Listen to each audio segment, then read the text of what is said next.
Hello dear students, myself Adil Bishar Shaikh. अब आज के इस सेशन के अंदर हम बात करेंगे about Lewis acid, Lewis base theory के बारे में कि लिविस एसिड्स होते क्या है, लिविस एसिड बनने के लिए क्या क्या कंडीशन होती है, लिविस बेस क्या होते हैं, फिर हम इनकी क्लासिफिकेशन की बात करेंगे, किस तरह के लिविस एसिड हमारे पास होते हैं, और उसके बाद हम पढ़ेंगे कि कौन कौन से फैक्टर्स ऐसे हैं जिनसे आप किसी भी लिविस एसिड की स्ट्रेंथ को डिटरमाइन कर सकते हो और लिविस बेस की स्ट्रेंथ किन किन फैक्टर्स पर डिपेंड करेगी। ठीक है, तो चलिए जो टॉपिक है, इस टॉपिक का हम नाम देते हैं Lewis acids and Lewis bases. Lewis acids and Lewis bases.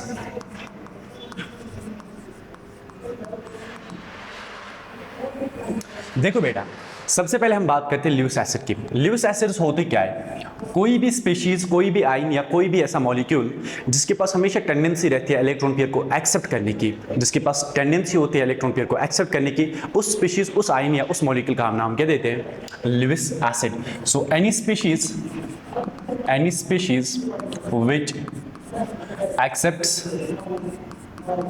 which accepts an electron pair from other species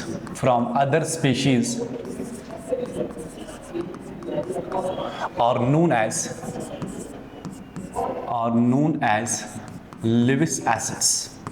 ऐसे स्पीशीज का हम नाम क्या देते हैं? Lewis acids. ठीक है, सो कोई भी ऐसा मॉलिक्यूल, आयन या स्पीशीज जो हमेशा इलेक्ट्रॉन पेयर को एक्सेप्ट करता है किसी और स्पीशीज के साथ, किसी और स्पीशीज से, ऐसे मॉलिक्यूल, आयन या स्पीशीज का हम नाम क्या देते हैं? Lewis acid. ठीक है, दूसरी चीज अगर किसी मॉलिक्यूल या आयन को लिविस एसिड की तरह काम करना होगा तो इस आयन या मॉलिक्यूल के पास क्या होने चाहिए? Vacant orbital. क्यों? क्योंकि जब ये स्पीशीज इलेक्ट्रॉन पेयर को एक्सेप्ट करेगा, उन इलेक्ट्रॉन पेयर को एक्सेप्ट करने के लिए इसके पास कुछ खाली जगह होनी चाहिए, या उस इलेक्ट्रॉन पेयर को एकोमोडेट करने के लिए इसके पास जो खाली जगह होनी चाहिए, वो खाली जगह बेसिकली क्या है? That's orbital. दैट मीन्स अगर कभी भी किसी भी स्पीशीज को लिविस एसिड की तरह काम करना होगा, then the mandatory condition is that उस स्पीशीज के अंदर एट लीस्ट वैकेंट ऑर्बिटल्स होनी चाहिए। ठीक है, सो for any species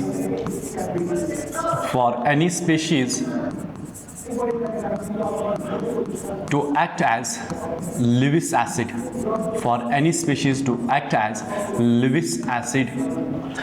it should have, हाँ बता इसके पास क्या होना चाहिए? It should have vacant orbital।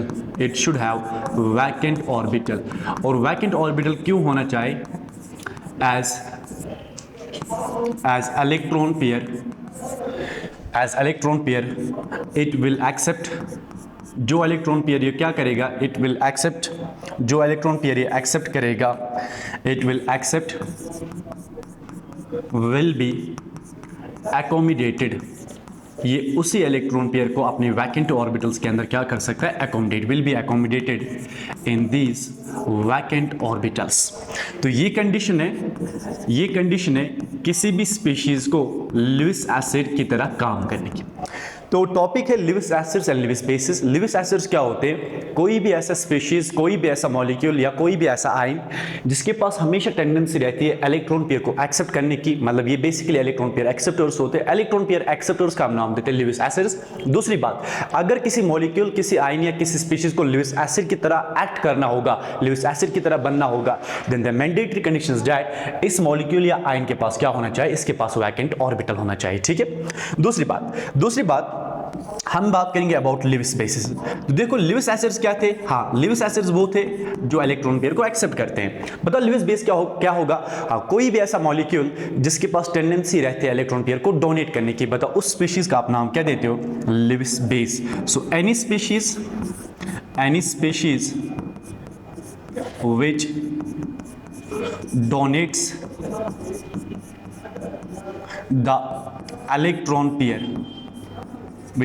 the electron pair to Lewis acid। जो किसको इलेक्ट्रॉन पेयर डोनेट करेगा? लिविस एसिड को इलेक्ट्रॉन पेयर डोनेट करेगा। बताओ ऐसे स्पीशीज का हम नाम क्या देते हैं? आप जानते हो ऐसे स्पीशीज का हम नाम देते हैं लिविस बेसिस। क्या नाम देते हैं? Lewis basis. क्योंकि लिविस बेसिस का काम होता है इलेक्ट्रॉन पेयर को डोनेट करना, तो बताओ ये क्या होंगे, ये होंगे electron pair acceptors. So basically जो लिविस बेसिस होते हैं बेटा वो क्या होते हैं, ये होते हैं electron pair acceptors, they are electron pair donors. Donate करते हैं ना तो ये इलेक्ट्रॉन पेयर डोनर्स होते हैं, जबकि लिविस एसिड क्या होता है, इलेक्ट्रॉन पेयर एक्सेप्टर होता है। तीसरी चीज जो आपको याद रखनी है कि लिविस बेस के अंदर जो एटम बेसिकली इलेक्ट्रॉन पेयर को प्रोवाइड करेगा उस एटम का हम नाम देते हैं डोनर एटम और डोनर साइट, ठीक है। So in Lewis base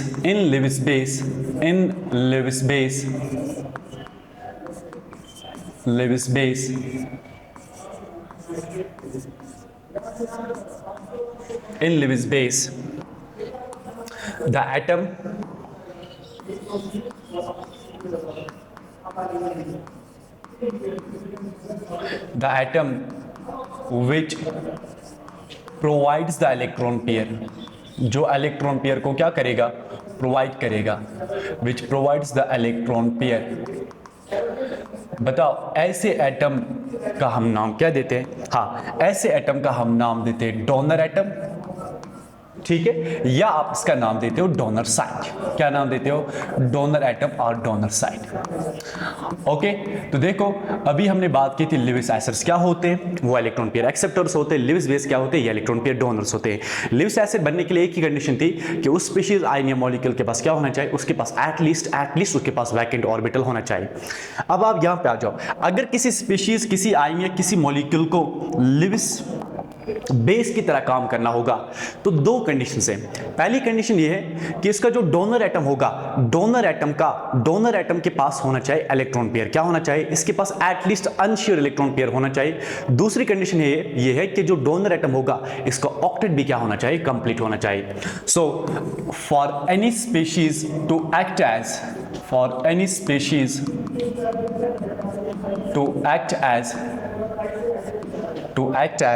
Lewis base,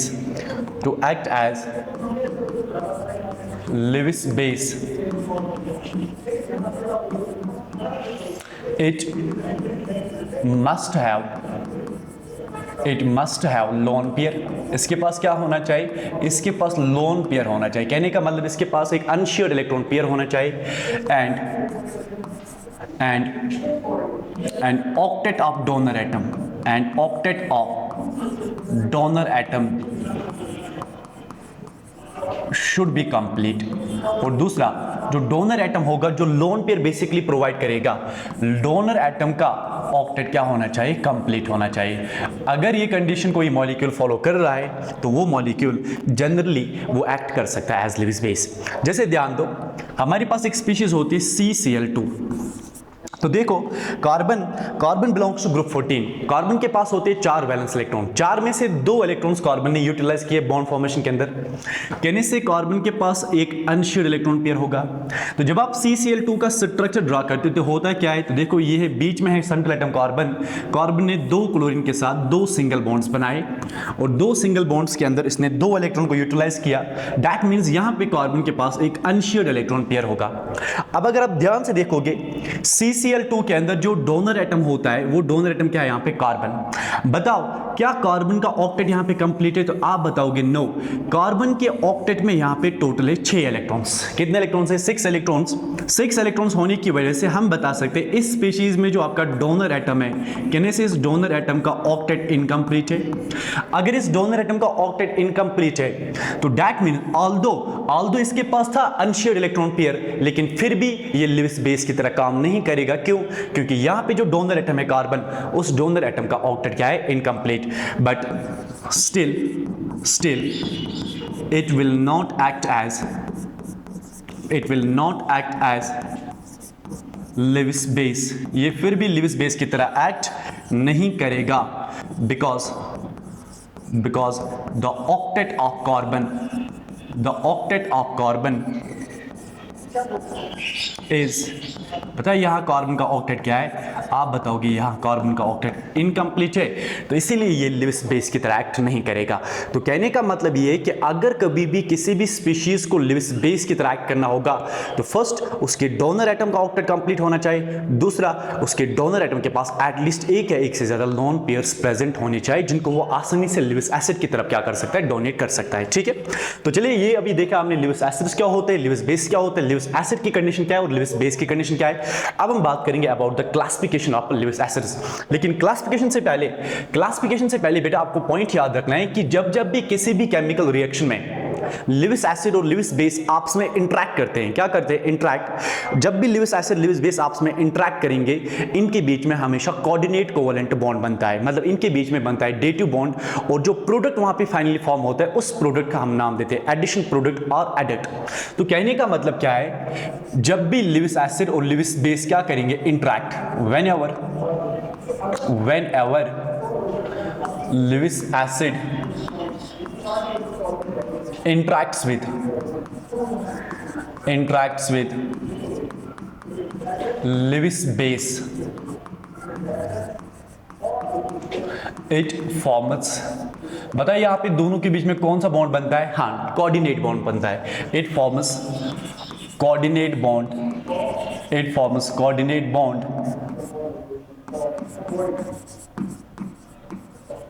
ठीक है, and the product formed, interaction के बाद जो प्रोडक्ट बनेगा, and the product formed is known as adduct और एडिशन प्रोडक्ट। जो प्रोडक्ट फॉर्म होगा इसका हम एडक्ट नाम देते या क्या नाम देते, एडिशन प्रोडक्ट।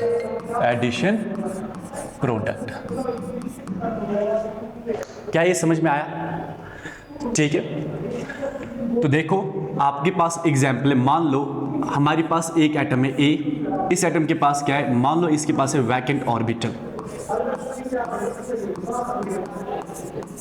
ऑर्बिटल, और इसके पास है यहाँ पे दूसरा स्पेशल बी के पास क्या है, बी के पास है लोन पेयर।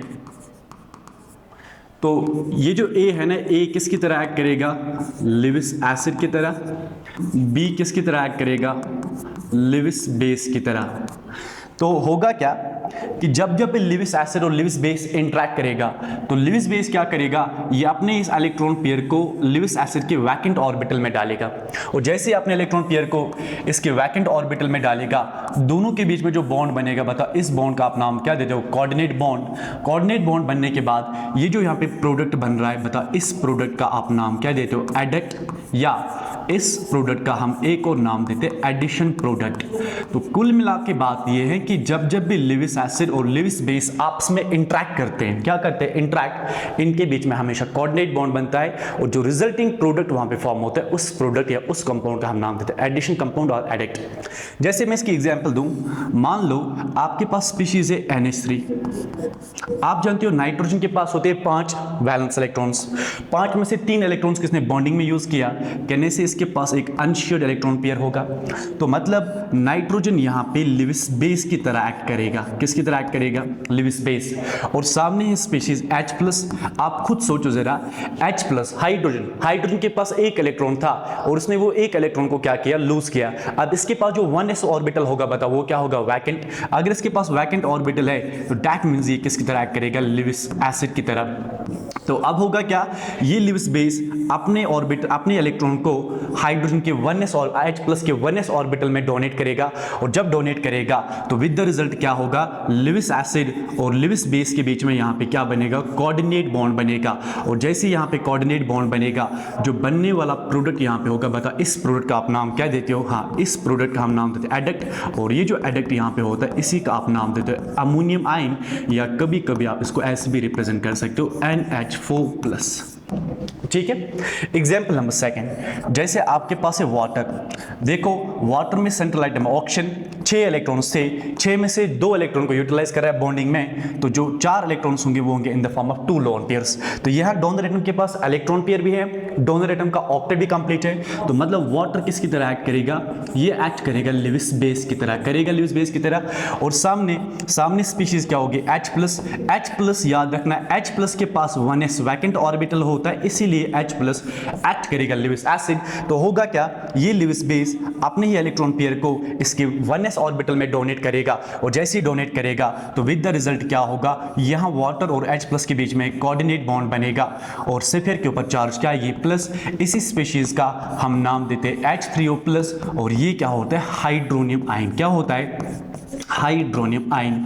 तो कहने का मतलब ये है कि जब भी लिविस एसिड और लिविस बेस आपस में इंटरैक्ट करते हैं, इंटरैक्ट करने के बाद जो बॉन्ड बनता है, बताओ उस बॉन्ड का आप नाम क्या देते हो, कोऑर्डिनेट बॉन्ड। और जो बनने वाला प्रोडक्ट होता है उस प्रोडक्ट का हम नाम क्या देते हैं, एडिशन प्रोडक्ट, और you can say adduct. These are the example जहां पे Lewis acid Lewis base type का इंटरेक्शन होता है। ठीक है, अब आगे बढ़ो। अब हम बात करेंगे about the classification of Lewis acids. Classification of Lewis acids. देखो बेटा, जब हम लिविस एसिड्स की क्लासिफिकेशन की बात करते हैं ना, रिमेंबर लिविस एसिड्स को हम 4 क्लास में डिवाइड करते हैं। कितने क्लास में डिवाइड करते हैं, या लिविस एसिड्स और बेसिकली 4 टाइप्स। पहला क्या होगा, हाँ पहला क्लास होगा मेटल कैटाइंस,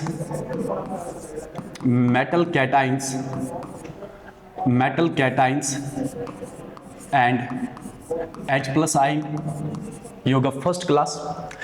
सेकंड क्लास होगा वो मॉलिक्यूल्स जहां पे सेंट्रल एटम का ऑक्टेट इनकम्प्लीट होगा, जिनमें सेंट्रल एटम के ऑक्टेट के अंदर 8 से कम इलेक्ट्रॉन्स होंगे।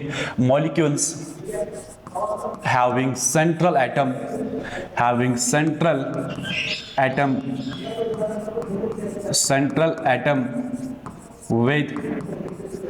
with incomplete octet, ये second type of Lewis acids होंगे। ऐसे मॉलिक्यूल्स का हम बेसिकली नाम क्या देते हैं, हाँ जिन मॉलिक्यूल्स के सेंट्रल एटम के वैलेंस शेल में 8 से कम इलेक्ट्रॉन्स होते हैं, इन मॉलिक्यूल्स का हम नाम देते हैं हाइपोवैलेंट मॉलिक्यूल्स। क्या नाम देते हैं, हाइपोवैलेंट मॉलिक्यूल्स, या इनको आप इलेक्ट्रॉन डिफिशिएंट मॉलिक्यूल्स भी कहते हो। कितने टाइप्स है, 2। जो टाइप नंबर 3 होगा लिविस एसिड का, वो होगा वो मॉलिक्यूल्स जिनमें सेंट्रल एटम के पास वैकेंट d ऑर्बिटल होगा। ठीक है, so third type of Lewis acid will be एक ऐसा मॉलिक्यूल, एक ऐसा species, molecules with central atom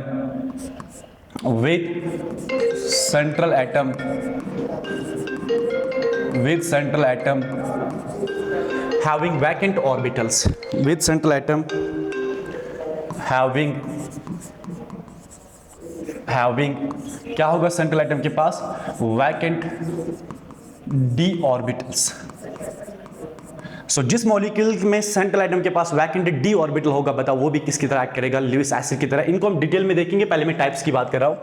और जो फोर्थ टाइप होगा, फोर्थ एंड लास्ट, वो हम उन मॉलिक्यूल्स की बात करेंगे जहां पे मल्टीपल बॉन्ड प्रेजेंट होगा 2 डिफरेंट एटम्स के बीच में, और उन 2 डिफरेंट एटम्स की इलेक्ट्रोनेगेटिविटी भी क्या होगी, डिफरेंट होगी।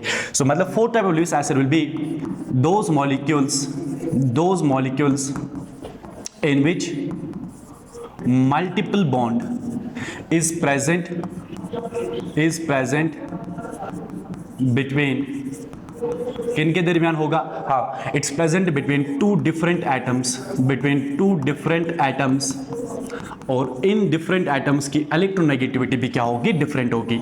तो कहने का मतलब ये है कि जब आप लिविस एसिड्स की क्लासिफिकेशन की बात करते हो, लिविस एसिड्स को हम 4 पार्ट्स में डिवाइड करते हैं। पहला आपके मेटल कैटन और H+ आयन, सारे के सारे ये लिविस एसिड्स होते हैं। दूसरा वो मॉलिक्यूल जहां पे सेंट्रल एटम का ऑक्टेट इनकम्प्लीट होगा, इन्हीं का आप नाम देते हैं इलेक्ट्रॉन डिफिशिएंट और हाइपोवैलेंट मॉलिक्यूल्स। तीसरा वो मॉलिक्यूल जहां पे सेंट्रल एटम के पास वैकेंट d ऑर्बिटल होगा, और फोर्थ वो मॉलिक्यूल्स जहां पे डबल या ट्रिपल बॉन्ड प्रेजेंट होगा 2 डिफरेंट डिसिमिलर एटम्स के बीच में, जिसमें एक एटम की इलेक्ट्रोनेगेटिविटी ज्यादा होगी और दूसरे एटम की इलेक्ट्रोनेगेटिविटी क्या होगी, कम होगी। अब इस क्लास को हम इंशाल्लाह कल के लेक्चर में डिस्कस कर लेते हैं। ठीक है, तो यहां से हम क्लासिफिकेशन को कल के लेक्चर में डिस्कस करेंगे, फिर हम लिविस बेस की क्लासिफिकेशन पढ़ेंगे। उसके बाद हम पढ़ेंगे कि कौन कौन से फैक्टर्स ऐसे हैं जिन फैक्टर्स के ऊपर एक स्पीशीज की लिविस एसिड की स्ट्रेंथ डिपेंड करती है, और कौन कौन से फैक्टर्स है जिसके ऊपर लिविस बेस की स्ट्रेंथ क्या करती है, डिपेंड करती है। उसके साथ साथ हमारा टॉपिक क्या होगा, कंप्लीट। सो थैंक यू, बाकी इंशाल्लाह हम कल के लेक्चर में डिस्कस कर लेते हैं।